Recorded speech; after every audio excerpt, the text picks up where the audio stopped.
Hello, everybody, and welcome into Speaking Steagles, the premier Pennsylvania pro football podcast.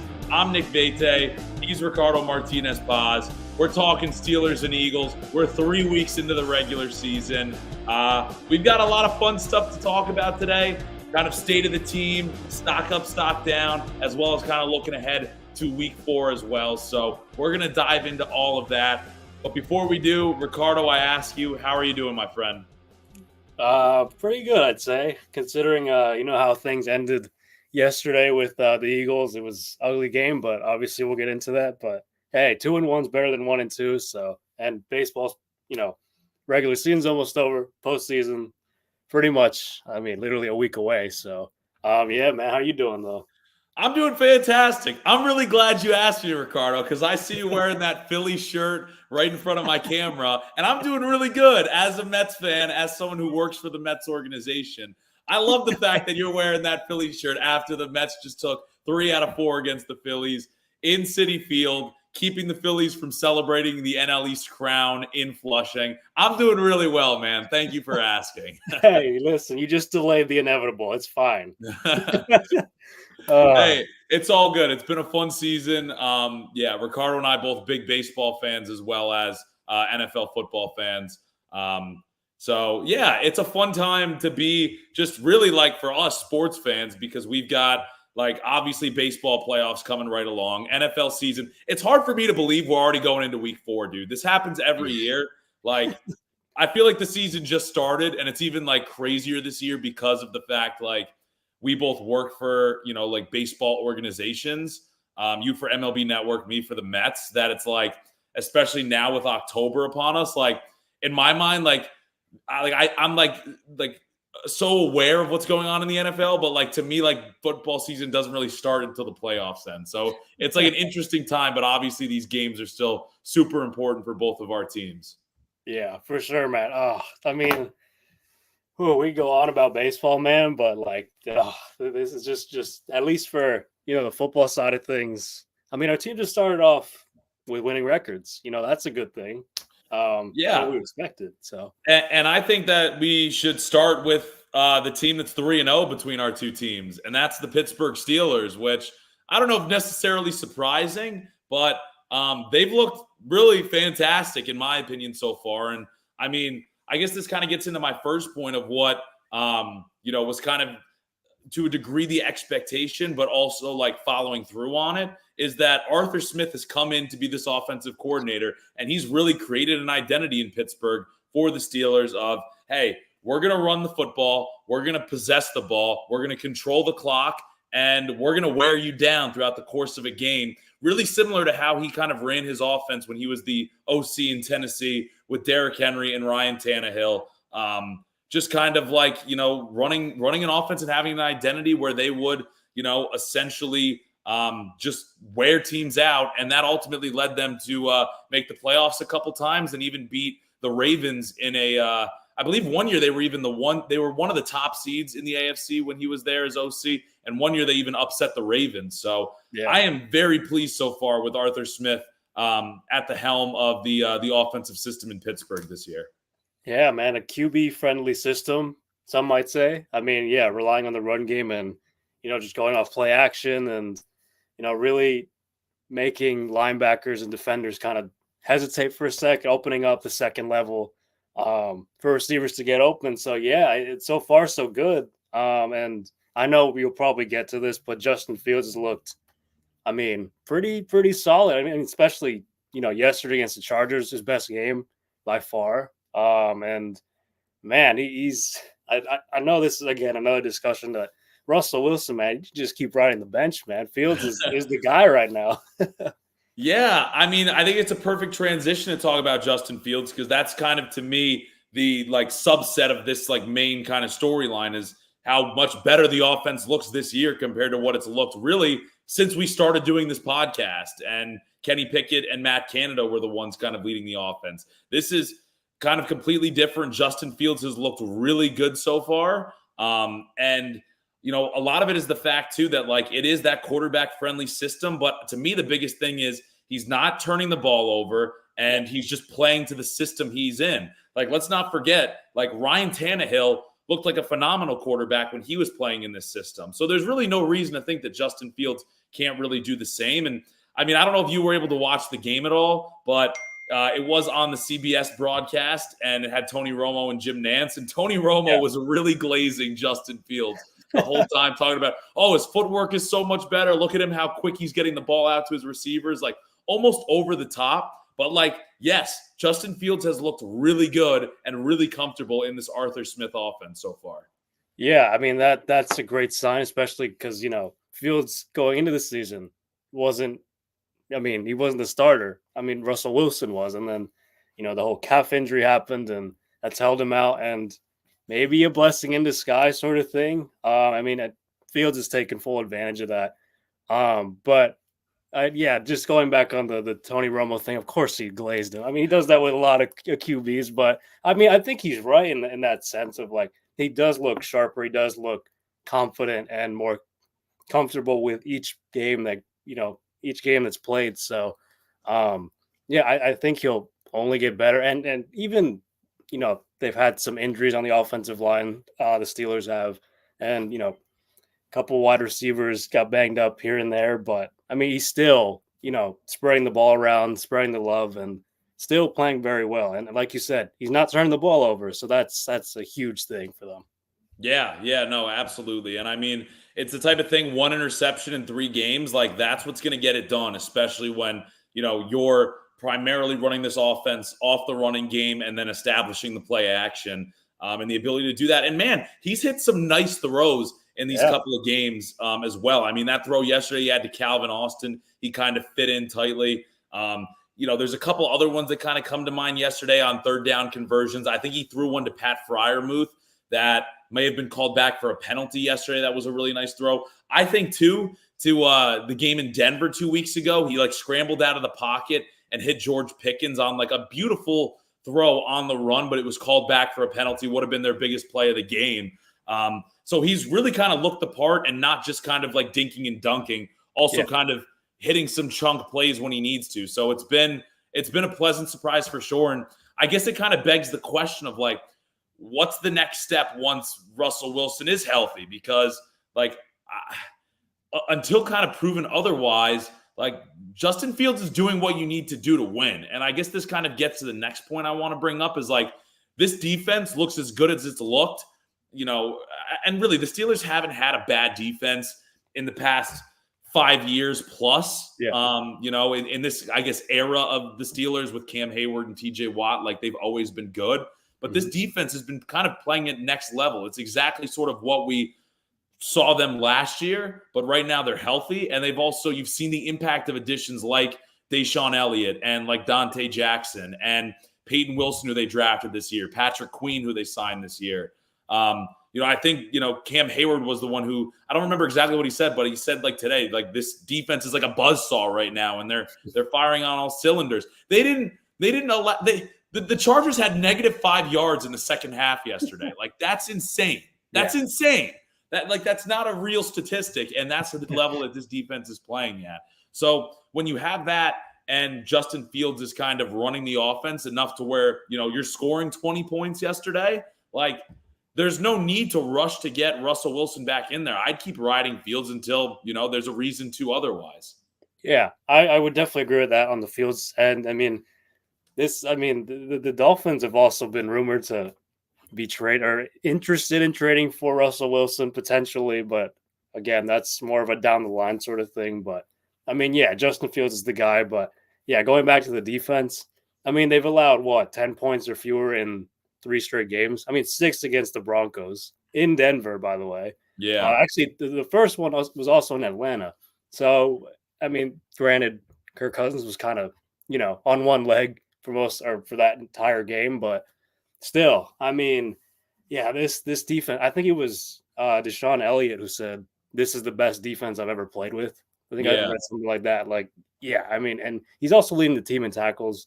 He's been a really good addition to the Steelers defense. But overall, the unit as a whole is just playing lights out. Yeah, it's exciting to watch, man.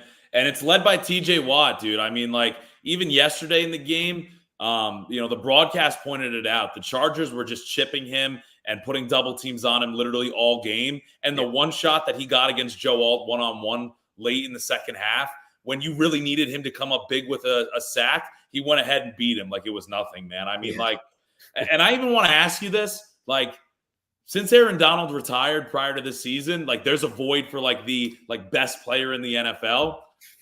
I think TJ Watt's right there in the conversation. Am I wrong? Just outright player or defender? Are we talking outright best player in the? Well, obviously Patrick Mahomes, but that's the conversation. I guess best defensive player, but also best player overall. Aaron Donald kind of had that mantle for a while, and now I feel like it's kind of opened up a bit. I mean, TJ Watt should have won Defensive Player of the Year last year. We've already gone over this, so I'm very much with that he is the best defensive player, especially with Myles Garrett kind of dealing with injuries again to start the season. So I'd say it's TJ Watt for sure. Yeah, I mean, Aiden Hutchinson has looked phenomenal to start this season so far. True. I mean, I think Max Crosby's kind of always going to be in that conversation, but man, TJ Watt is just another level of skill that it's crazy to see. So it's been phenomenal, and he's been a part of just that absolutely dominant defense. And the last thing I kind of want to bring up that you also kind of touched on was just kind of the Steelers' running game, because the offensive line has been banged up a bit. But still, it's kind of been a next man up mentality. Zach Frazier's looked really good so far. But also, yesterday, it's Spencer Anderson was struggling. They kind of put Mason McCormick into the game at left guard, who they drafted in the first round this year. And he kind of stepped up and was ready when his number was called. And the offensive line was still able to sort of control the game for Pittsburgh. Again, it's a much improved group from years past. And I feel like we're definitely seeing Najee Harris kind of benefit from it so far to start the year. Yeah, definitely. It's just the next man up mentality with the offensive line. I mean, who was it? Oh, Broderick Jones. I know he got benched for. Was it this game that he got benched, or was he got benched against Denver? It was Denver, right? But I mean, he cleaned up his penalties in this game, and then obviously Troy Fautano got hurt in practice. He's done for the regular season, it appears. Right. And then obviously we know the team is dealing with the injury to Isaac Seumalo. So it's been next man up mentality, and so far it's been good. And I mean, Najee Harris is, for as much as we expected it to be a split between Harris and Jaylen Warren at the running back position, Najee Harris has kind of been getting touches as sort of the bell cow back of the two. I mean, when you look at the stats as far as, rushing and everything like that, Jaylen Warren's only had 14 carries on the entire season compared to Najee Harris's 55 over the 3 games. So definitely the split has favored Najee Harris quite a bit. I mean, what do you make of that, Ricardo? I mean, I definitely was expecting it to be more of an even split, but, it's maybe it's the type of thing where Arthur Smith just kind of prefers that downhill runner, bigger back. That was what he had in Derrick Henry, and maybe he's trying to get some iteration of that with Harris. Yeah, I was about to say the same thing. He had that with Derrick Henry, so that's probably why he's playing it more. But I'm sure as the season kind of progresses, and the Jaylen Warren will probably get more touches. But yeah, no, it is interesting to see that Najee Harris is getting most of these snaps, most of these carries. Yeah. It'll be interesting to see how that kind of progresses, to see if it does sort of naturally even itself out. We've also seen Cordarrelle Patterson get a couple touches, which we kind of knew was going to be the case with him coming kind of over from Atlanta with Arthur Smith. But man, the last thing I just kind of want to say too, dude, just the state of the AFC North, man, with the Ravens, being 1-2, the Browns losing to the Giants yesterday, the Bengals getting off to, seems like every year, to a slow start. Yep. I don't see any reason why the Steelers can't be a division contender playing this style of football, man. They have a clear identity of relying on their defense, running the football, controlling the pace of the game. And as long as they're not turning the ball over, I don't see any reason why they can't contend with any team in this division and really compete for a division crown this year. That was my hope for them going in, and they have done nothing but affirm that so far through 3 games. Yeah, and I mean, they're just beating the guys. They're dominating the teams they have in front of them. So, I mean, that's a good sign for, when their schedule gets harder, inevitably. But yeah, no, this is, I am surprised. Well, I guess I'm not surprised that the Bengals have started slow again. More so the Ravens. I mean, because they've blown what? And I think they've blown a lead in the first 2 games or something like that. So, yeah, I don't know why they have an issue there. I mean, the Raiders game, they literally had same with the other one. But, yeah, no, it's an encouraging start for the Steelers. And, yeah, I mean, if this defense, I just feel like this defense is going to keep them in just about every game. So that's always, I mean, a great thing to have. So you're never out of a game. I would go almost as far to say you could not have drawn up a better start to the season for the Steelers than what they've gotten so far. Like, granted, there's been some injuries, but outside of that, like the fact that I believe every other team in the AFC North is 1-3. The Steelers are 3-0. They've played exactly the brand of football you wanted. The defenses looked off the charts good, and the offense is able to really like produce in 3 games better than we really saw in any, previous game, so to speak. Of the last like 2 seasons under Matt Canada. I couldn't have drawn it up any better, if I tried, honestly. Yeah, for sure, man. That's a great start for the Steelers so far. Yeah. It's hard to kind of keep everything in check, but like it's exciting to think that this team may actually be good and be a division contender again. So, exciting times in Steelers land. Let's flip things over to the Eagles now, and I'll let you kind of choose what direction you want to go first with this and talk about the state of the Eagles being 2-1 to start the season. Yeah. See, I probably won't be as positive as the Steelers, but I'll try not to be too negative about it. It's just it's the first thing I'll say. It just feels like last season in terms of sloppiness and I guess inconsistent play is sort of carried over to this start so far of the season. I mean, the thing that's really alarming is Nick Sirianni's decision making. I mean, a few 4th downs where he probably could have kicked a field goal. The Falcons, literally the first drive, I believe it was, where they could have just taken the 3 points. That was one, and they went for it and didn't get it. And then there were 2 instances yesterday in the Saints game. It's just, I'm just baffled by these decisions he's been making. I'm not sure he's even very confident in himself right now because every single decision seems to be the wrong one. But hopefully that's just one of those things where it evens out over time. So I won't be overly negative about it, but it is something that has been a theme throughout these first 3 games.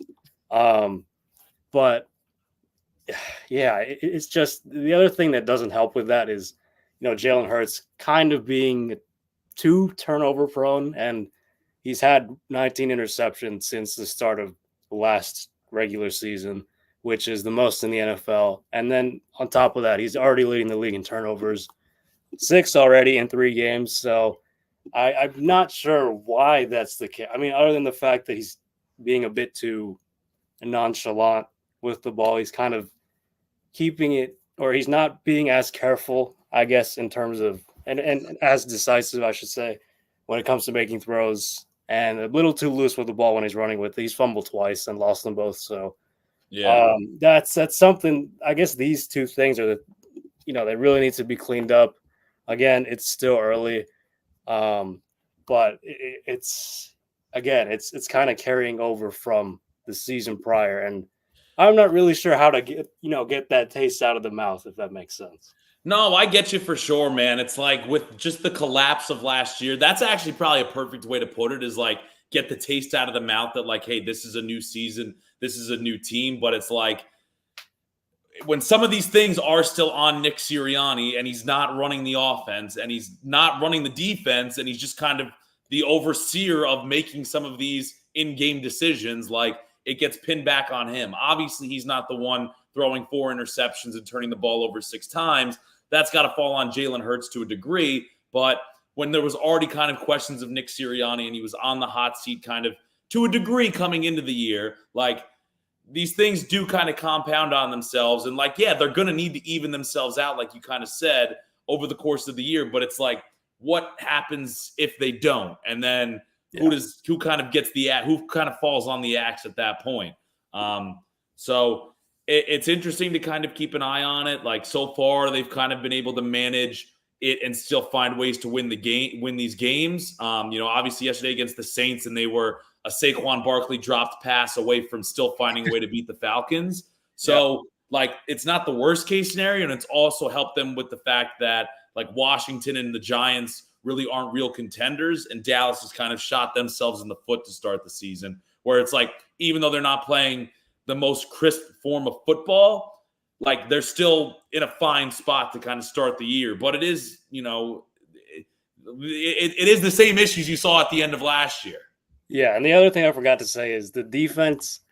I mean, the first 2 weeks was just, it seemed like nowhere to be found. I mean, I guess they did better against the Falcons until that last drive where they kind of collapsed. And like I texted you, and it's like Kirk Cousins had, time to bake a cake and take a nap. He had so much time to throw there. But I mean, early on, it's just, I understand the identity, so to speak, is bend, don't break. But when when it comes down to, later in games, I mean, especially against the Falcons, again, yesterday against the Saints, I mean, they allowed a touchdown drive on the second to last drive yesterday, not the last one. The last one, Reed Blankenship got an interception to end the game. Thankfully, I was that confident that we were going to blow it again, but thankfully that wasn't the case. It's just one of those things where it's like the pass rush has been, well, the defensive line specifically has been awful. They have the fifth least amount of sacks, and QB hits are also pretty bad. They're also, I believe, fifth worst in that category. They're just not getting pressure. And then when it comes to the run game, they're just getting gashed by just about any running back, except for yesterday, which again was surprising that the Saints didn't run all over them. Alvin Kamara didn't have another 4 touchdown game like he did against the Cowboys. But it's Bryce Huff, I need to highlight, also has been just atrocious. I mean, we signed him to a 3-year deal, and he's just as if he's not even there. The dude is, it's almost like the Jets with Hassan Reddick. He's not on the field. I was just going to say this comparison. I was like, have you ever seen kind of a player swap? Obviously, they weren't traded for each other, but two teams kind of go in the different directions for these players and have it end so poorly for both teams at this point. Yeah, I mean, it's so bad. I mean, Bryce Huff hasn't logged a stat the last 2 games. Brandon Graham has been playing more than him. The dude is 35 or 36, however old he is, and he's out playing more snaps than Bryce Huff, who we paid all this money for and bet on upside. And he's shown, I mean, no work ethic whatsoever. He's been just lackluster in everything, and especially rushing the passer. Just getting stonewalled by Kyle Pitts last week. I mean, seriously, your forte, I guess, your specialty is getting to the passer, and you can't even get by a tight end. I mean, I know I'm throwing him under the bus, but a lot of the defensive line also didn't show up the first 2 weeks either. Again, like I said, yesterday was a bit more encouraging, but it just, I'm in this roller coaster of emotions. It seems like a week to week thing. It's gonna be a week to week thing where I don't know what I'm gonna get with this defense, or I guess with this team overall, because it's always one unit that just can't get it done, or it's always only one unit that plays well. So it's just, again, that's sort of a carryover from last season too. It's hard to let go of it because it's so recent. And it's just too many similarities to start. Well, then let me ask you this question kind of in that vein. With the 2 new coordinators, Vic Fangio, and I always forget the offensive coordinator, Kellen Moore. Yeah. How do you kind of factor in the new systems, their involvement with it, into the kind of lackluster or sort of mixed results so far? Well, with Kellen Moore, I think it's more just Jalen Hurts being too turnover prone. Like I said, I think the offense will be fine in the long run. And, especially with Saquon there. I mean, he's literally carried us to 2 wins. So leading the NFL in rushing yards. Yeah, the dude's on. I mean, he's just a different animal, man. But defensively, I'm a little more skeptical about it. I think they will get better, but I mean, Vic Fangio has been criticized over the years for having outdated scheme. But the bend don't break, only works so long, and I just hope it holds up for the season. And the Steelers kind of had a bend don't break mentality for I feel like last season maybe they did, but um, it's I think I'm more encouraged by the offense than the defense so far. Yeah, I hear you on that. I hear you on that. I mean, it's also like you've clearly seen a weakness in the defensive line where like I feel like that's something that we've talked about at various points during last season was the defensive line. Like, I remember like Damian Pierce, that game against the Texans last year, where it's like, why was he just gouging the defensive line for no reason? And especially when you've invested such really high draft assets in the defensive line, it should be better than this. Yeah. I'll ask you about a bright spot so far. I mean, what do you make of Zach Bond? Because I feel like he's been better than advertised. I think he's either first or second in tackles in the NFL. What have you made of his impact so far? See, I was gonna get to the bright spots. I'm glad you brought him up. And if you want to save this for stock up, stock down, we can save that. Yeah, no, that's. I mean, I'll still say it anyway, but he definitely exceeded my expectations.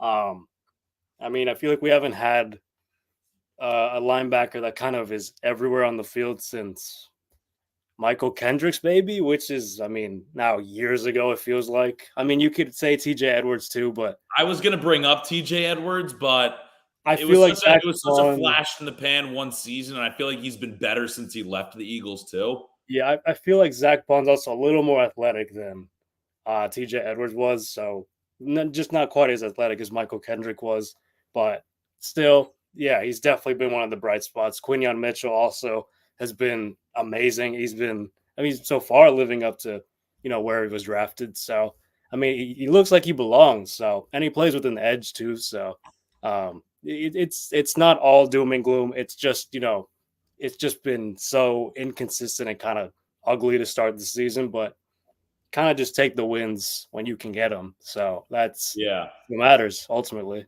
That's the thing, right? They can't take them out of the win column once they're there. So yeah, absolutely. And I mean, the last thing I just wanted to kind of touch on, because I feel like the big theme right now is like the offensive struggles. Something that I feel like maybe isn't getting talked about enough, or maybe it is, but like the aspect that like AJ Brown hasn't been here the last 2 weeks and the offense has really struggled. And that was something that we saw last year when we went down towards the end of the year. And obviously, the absence of him, how much of that is a factor to you versus maybe just Jalen Hurts being turnover prone and it's a new offensive scheme? Like, would this all be fine? Would Jalen Hurts not be as turnover prone if AJ Brown was still there? Maybe like he might be more decisive if AJ. No, he would definitely be more decisive if AJ Brown was there. So I guess by that he wouldn't have as many turnovers. But it's just AJ Brown, man. He literally gets double covered. He gets so much attention from defensive coordinators and defenses. So and that opens it up for Dallas Goedert, Devontae Smith, who's now also injured. So, I feel like that does play a bit of a role in why the offense has struggled, the last 2 weeks. So, but I think the Eagles should be smart and, hold them out for probably until another week, until the bye. Probably makes the most sense because you don't want to rush him back, and especially with such an early bye too. It's like you might as well take advantage of it. But yeah, I guess to answer that, yes. AJ Brown not being there has hindered this offense. Yeah. Well, unless you have anything else you want to touch on, I think we can kind of transition into stock up, stock down a little bit for both of these teams. Yeah, let's go into it, man. All right, sounds good. So I guess let's start with the negative, and we'll do kind of like stock down of both teams before we kind of flip it around and go to stock up.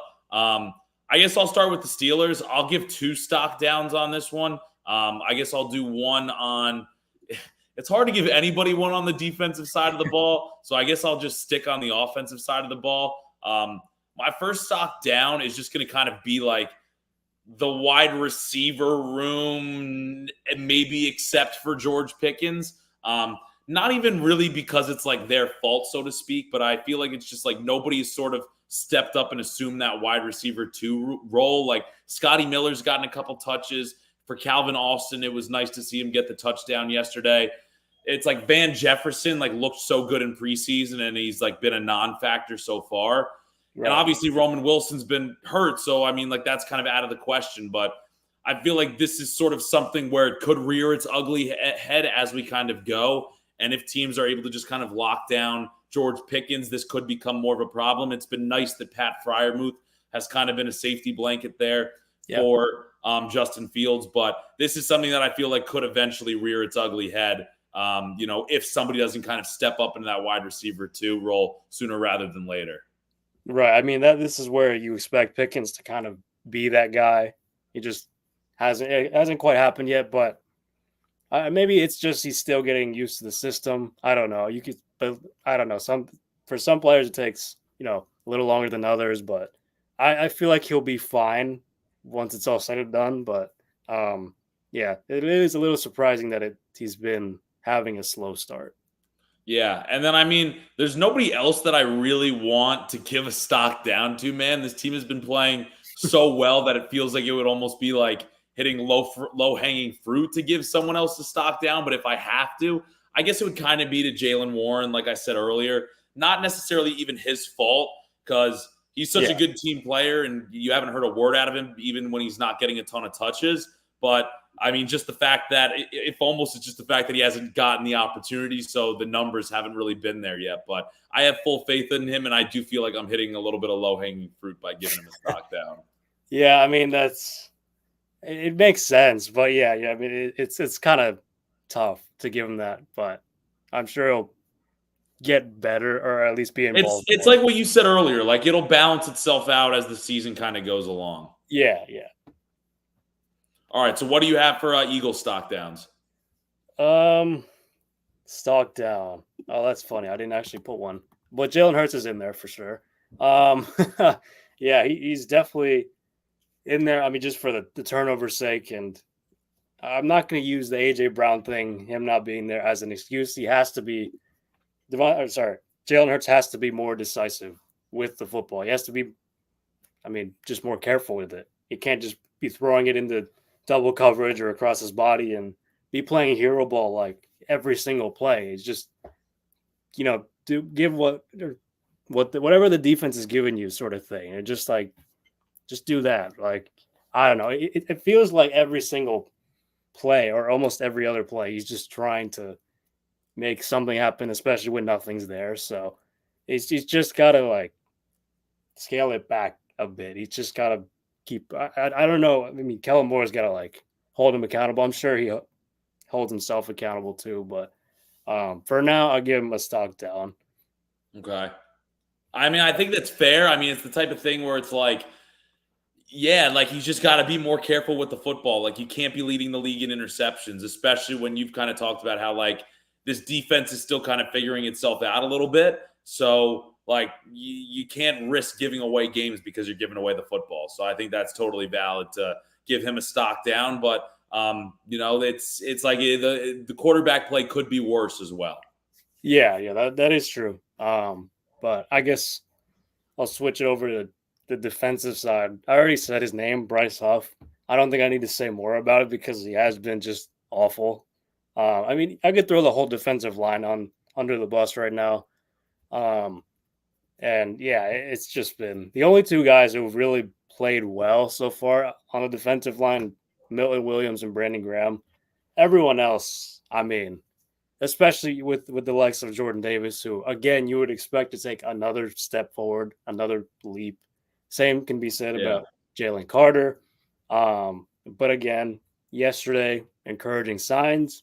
So, but again, for now, from the first two games, at least, I would put them in stock down.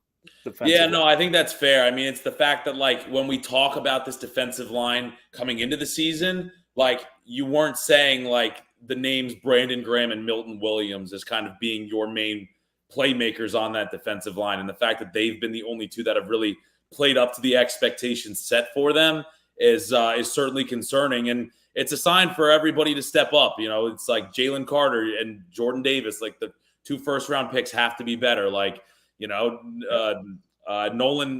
Smith has to be better. Like Josh Sweat is an established veteran. He has to be better. Like that's just the state of it for this defensive line.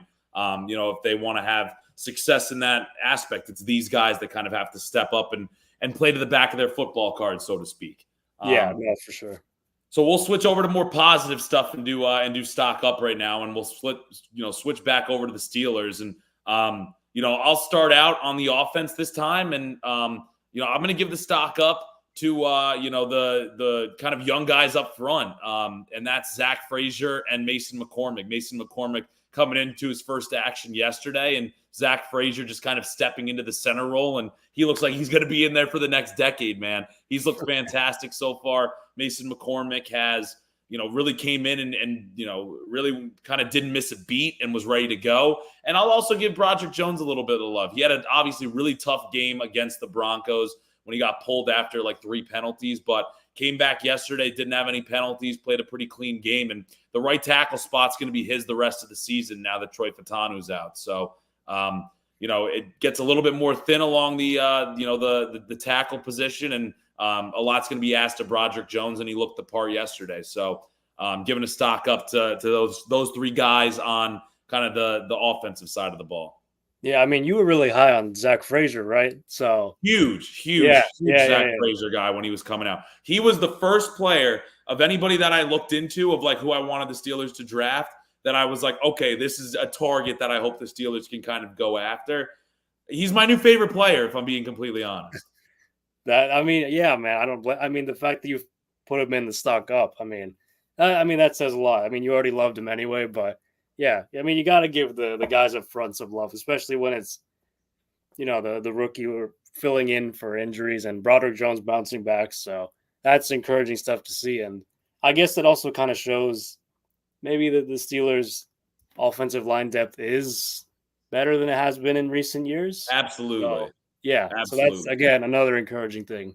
For the Steelers. Yeah, no doubt the depth has certainly been tested so far this year, and it's kind of stepped up and held up.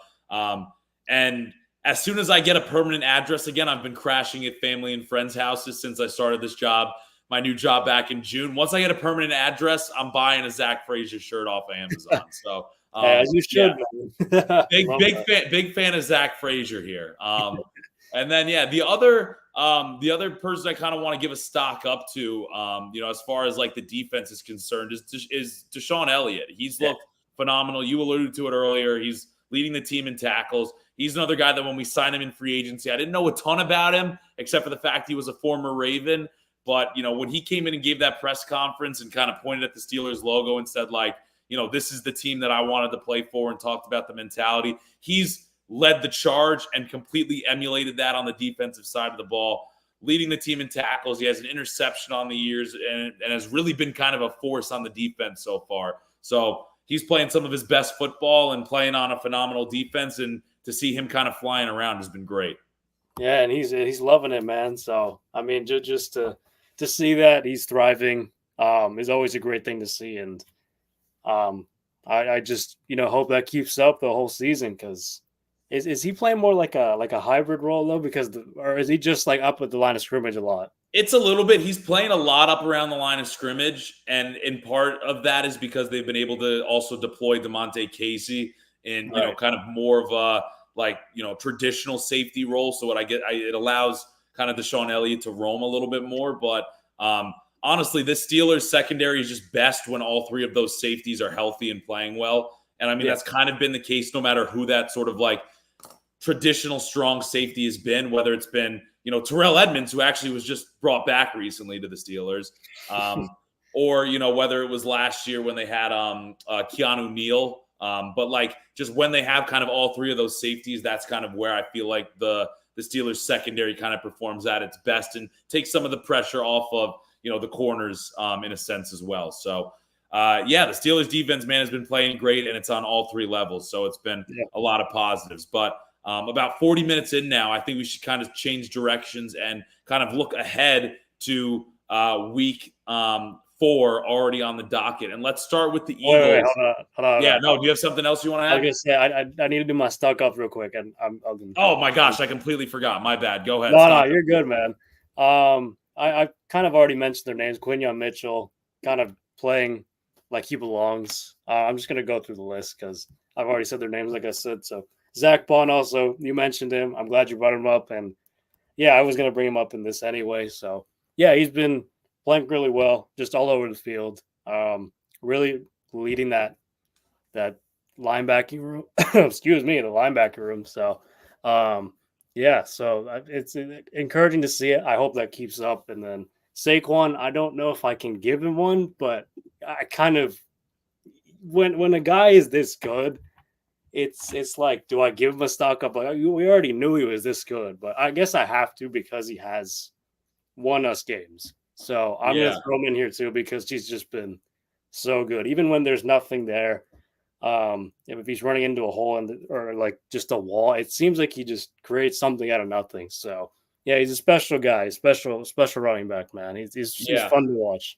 Yeah, and it's been great. I'm a huge Quinyon Mitchell fan too. When he was coming out of Toledo, he went to Toledo, right? Yeah, he did. Yeah. I knew it was one of those smaller schools, and like just the hype on him was incredible. And then he fell in the draft a little bit, and like almost perfectly for the Eagles needing a corner. It's been like kind of a perfect match, and he's been great so far. And Zach Bond has definitely been a pleasant surprise. So I totally hear you on all those stock ups, and yeah, it's been great. It's been great to see them all kind of perform well. So now that being said, we can kind of transition into week 4 a little bit and looking ahead to some of the matchups. And I'll stick with the Steelers starting out here, as really, it's been a phenomenal start so far, going 3-0. I mean, when, this was something we talked about, where the fact that 3 of their first 4 games were going to be on the road, it was going to be tough.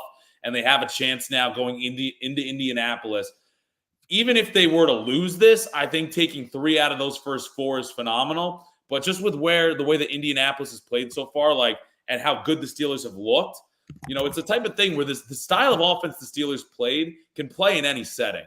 So for them to go into Indianapolis, I'm feeling confident about their chances to kind of be able to go in there and kind of execute their game plan and not turn the ball over and kind of run the ball, control the clock. The one thing I'll say, Anthony Richardson, at this point, it feels like you don't really know what you're going to get out of him. Yeah. It's just been a lot of inconsistent play from him so far. Like, he brings a kind of a different aspect that the Steelers haven't had to face yet in sort of his mobility. So it'll be interesting to see how the team's defensively kind of game plan for his running ability to a degree. And then also just the fact that last year when these teams played, the Steelers were kind of at I don't want to say rock bottom, but a very low point of their season last year when, the Colts offensive line just took over and they were able to kind of run all over the Steelers defense. I expect that to be different this time around with the Steelers defense firing on all cylinders. And I think that they'll really be able to kind of keep the Colts offense in check and kind of, hold off basically Anthony Richardson and the Colts offense long enough for, Justin Fields and the Steelers offense to kind of manufacture points. Yeah, I mean, I think if the Steelers play with a lead, that obviously kind of bodes well for them, the defense. Because, again, like you said, Anthony Richardson is like, you don't really know what you're going to get other than he'll probably throw like a really bad interception. And he's thrown quite a few so far this season, just like head scratchers. So if you're going to put the ball in his hands, throwing the ball and try and come back, then I think that's a pretty safe bet. The Steelers will win, but yeah, it's definitely about limiting the run game. Attention on Richardson, obviously very mobile himself. Jonathan Taylor, and anyone else really in that backfield, because yeah, you don't want a repeat of last year, like you said, where you just get run all over. Yeah, and I think Jonathan Taylor is obviously kind of like the focal point of the game plan. I mean, he's kind of looked back to his old self coming off the injury, averaging 87 yards per game on the ground. And it's like, if you can play with the lead, that's kind of the perfect formula. It's like get ahead early and kind of just control the game and make Anthony Richardson beat you with this, the fact that, I think he's only completed like 50% of his passes this year. So if you put the ball in his hands and he's got to go and try and make plays, like he's turnover prone. He's already thrown 6 interceptions this season. Like that's going to kind of be the recipe for success is like control the pace early, put points on the board early, and then just kind of like make Anthony Richardson basically in his rookie season beat you, I think is kind of the formula for everything here. Yeah, I couldn't agree more with that. Yeah. So, I mean, eyes are definitely going to be, on the defensive line early to kind of keep Jonathan Taylor from sort of taking over and really kind of like, I'm sure, a lot of these guys on the Steelers defense, TJ Watt, Montravius Adams, Alex Heis, all of these guys were pretty much here last year when they got kind of run over. I think it's going to be a different story this year where they're going to try to really kind of enforce their will. And then on the flip side, Steelers going to do the opposite. So, should we do a prediction for this game now or waiting to do both predictions for after you kind of give the Eagles preview? Let's wait. Let's flip over to the Eagles. All right. So the Eagles go to Tampa Bay. Revenge game. Revenge, air quotes, so to speak. After we got absolutely embarrassed in the playoffs. So another experience against another bout with Todd Bowles. So you know what's going to happen with the game plan. I mean, it's just blitzes. He literally blitzed like I think 68% of the time in the postseason. So I really expect a lot of that again. So the thing with Kellen Moore, the thing that I think he's done really well is having hot routes and just quick reads to get the ball out of Hurts's hand when it comes to blitzes, as opposed to last year, there was no out.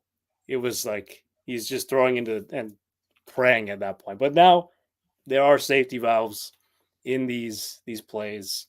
So I think that's going to be a huge part of it. And again, a lot of blitzes, a lot of pressure could mean turnovers, but hopefully keep that at a minimum because it is getting a little, out of control with that. So, it's just really the matchup is just how the offense handles the blitzes.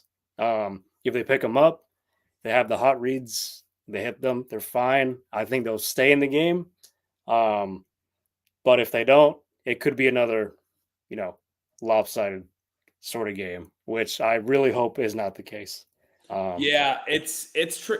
This Bucks team is kind of hard to get a read on right now because last year it was like, and really, I mean, almost like the last 2 years, it's been like, all right, they're like decent, but how good are they really? And then this year to start out the season with like a victory over a Lions team that many people have predicted to go to the Super Bowl, and then all of a sudden you come back and lose to, Raiders team, or who'd they lose to this week? The Buccaneers. The Broncos. They lose to the Broncos, who it's like, all right, what's the expectation here? It's like it's an up and down of like, what are you really like getting here? Who is this Buccaneers team? But it is that aspect of like, Jalen Hurts can't turn the ball over, and the Buccaneers are going to, pretty much deploy a game plan to kind of try and force those turnovers and force Jalen Hurts into having to make quick decisions and ultimately, potentially throwing into, maybe areas he shouldn't be throwing into or misreading what he necessarily sees. So, that's going to be interesting. How much do you think they're going to rely on Saquon Barkley in this game too? I mean, they should, especially with, AJ Brown, like I said, probably won't be playing in this game. Devontae Smith has to clear concussion protocol. Don't know if he'll do that. Lane Johnson also is injured, by the way, so he also has a concussion. So, and we've gone over how the Eagles don't really fare well when Lane Johnson doesn't play. So, yeah, it's just all these injuries. It feels like, you're going to have to rely on Saquon a lot more, whether that's running it or, out of the backfield, whatever it is. You got to get him involved. Same with Dallas Goedert. And you just literally saw what he can do. Like 10 catches, 100, or I think it was 10 for 170 yards. Like, he's now tied for the lead in receiving yards on the team, obviously with Devontae Smith. But he's such a weapon. I feel like he hasn't been used very much until yesterday. So hopefully that was kind of a wake up call, and that can I guess, make up for, potentially not having AJ Brown or Devontae Smith. So yeah, Yeah. Saquon's going to be relied upon a lot. But I guess I'll switch to the defensive side. Yeah, this one's going to be, if they can play as well, I guess, in sort of limiting, I guess, bend don't break again with this Bucks team, it's going to be a little more challenging. I think their receivers are better than the Saints. And especially if Darius Slay doesn't play, that might be another sort of challenge. And but I think just get pressure on Baker Mayfield, because that's what the Broncos did a lot yesterday. They sacked him, I believe it was 5 times, but they were in his face all day. So if the Eagles can at least do half of that and sort of be a little more productive on that front, defensive line is active again like they were yesterday, then I think we have a chance to be in this game. So that's going to be a really big question mark to see if the defense can play as well as they did yesterday. Yeah, it's going to be interesting too. Like, a matchup I'm definitely looking at is like with the Eagles corners and going up against, Mike Evans, Chris Godwin, Jalen McMillan, the rookie. Like, the Bucks have like a really solid wide receiver room. So to kind of see that matchup and, maybe, Quinyon Mitchell getting, really tested again, I don't want to say for the first time, but like, having to line up against some of these Bucks wide receivers is going to be, a pretty legitimate task that's maybe on another level compared to Chris Olave or Drake London. To me, that's a matchup that I'm definitely going to kind of have my eyes on as far as, that sort of on the Eagles defensive side of the ball is concerned. Yeah. Quinyon Mitchell, I mean, he's going to get tested. Same with, I guess, Keely Ringo if Darius Slay doesn't play. Yeah. But yeah, that'll be really interesting matchups to watch. So what do you have for a score prediction for this game between the Bucks and the Eagles? I'm going to say, 20. No, you know what? Yeah, 23-20 Bucks win. 23-20 Bucks win. Interesting. I'll go the other way, and maybe this is going to start maybe like reverse jinx for us and everything. I'm going to say 21-17 Eagles find a way to win this one. It's such a like weird kind of state of where the Eagles are at after just barely squeaking out that win against the Saints. Like, that was just such the craziest game where like neither team wanted to score or move like get into the end zone and put up points until late in the game. It was so bizarre that it's like, now it's like, all right, well, like, what's the expectation for this one? But we're kind of in the same sort of scoring level, but you have the Bucks kind of winning, doing some of that Ricardo reverse jinx. A lot of times it works. A lot of times it does work. All right, then let's flip over to the Steelers. I'm going to have the Steelers going on the road and beating the Colts 24-13. I think the offense kind of keeps the positive momentum from this past game against the Chargers going. I think they're going to get a score or two off of some decent drives, and I think maybe 1 or 2 Anthony Richardson turnovers is going to lead to some more points. So I'm going to go 24-13 Steelers. I'm going to keep it going with this streak of 10 points or less. I'm going to say 23-10 Steelers win. All right, I like it. I can see it being more low scoring than this. Like, I could also see it being like Steelers maybe 17, Colts 7, something in that range. But I'll go with a little bit more offense than maybe what's expected. 24-13 is what I'll go with. So sounds good, man. Any final thoughts before we wrap things up? Just hoping our teams can, get the win, and we'll, especially the Eagles stay above 500. So. Yeah, and hopefully the Steelers remain undefeated. So we will see how things kind of shake out, and we will definitely break down more Steelers and Eagles in our next episode. But until then, man, always a pleasure, Ricardo. And we'll see how these teams kind of fare in week 4 and moving forward. All right, see you later. Peace out, everybody. Bye-bye.